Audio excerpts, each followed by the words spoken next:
The patterns were inspired by sort of some traditional motifs from the time, like fleur-de-lis, and then things that one would associate with being royal, crowns.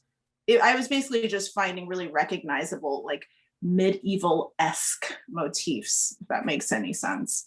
Trying them in different repeats, and then trying them at different scales, and making sure that there was enough variety. So we had 5 different motifs that turned into prints, so that there would be enough difference between the entire cast. And then I chose colors, really an analogous palette.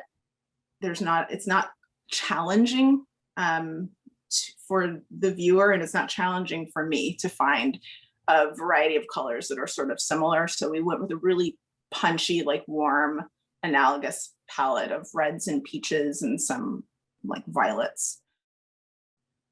Well, really my first inspiration was what Emily shared with me, which was Hockney's set and costume design for Rake's Progress. I hadn't seen that set design and I loved it. And what I loved about it was that the pattern was just everywhere. I also loved the fact that it was primarily black and white with pops of color. So I would say that though Once Upon a Mattress ended up having a little more color than you saw in that original inspiration, that's really kind of directly where it came from. Costuming in this way did present challenges as far as fitting. Obviously, I couldn't fit the kids, so I had to work directly from their measurements. And, that can be tricky because they're kids, so they're growing. But I do want to say that this also presented an opportunity, which I don't usually have I couldn't live off the land, as Stacy says. I couldn't pull from the costume closet. So I had to think, I had the opportunity to make costumes that were pretty much completely out of my imagination and fully constructed by myself and actually my mother, who I wouldn't have been able to do this without.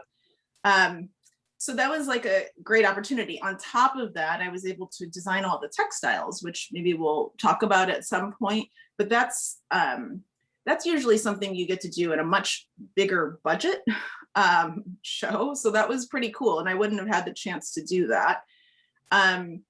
So I got the kids' measurements and started designing costumes based on the era, which for Once Upon a Mattress is medieval. And so on Zoom, one of my main concerns that I must have asked Pete about a million times was what was the maximum amount of each actor that would be showing? Because I wanted to make sure that the headdresses were in the frame and hopefully had some margin on top. Medieval headdresses are really distinctive, so a great way to carry a show. But if they were too tall, they would get missed, and it's distracting to see something cut off, I think. So had to really think about the frame, and then also how long the costumes had to be, because since I was using textiles that I was having printed, which is not necessarily inexpensive, I wanted to have as little waste as possible and not have a bunch of fabric that was creating length that was never, or volume that was never going to be shown. So I was thinking a lot about and constantly checking and looking at footage of the kids rehearsing as well to see exactly how long the garments needed to be, which is also tricky because the kids are such different sizes. And they're, the work that the choreographers and directors did with keeping them sort of at a similar place within the frame was really, really helpful.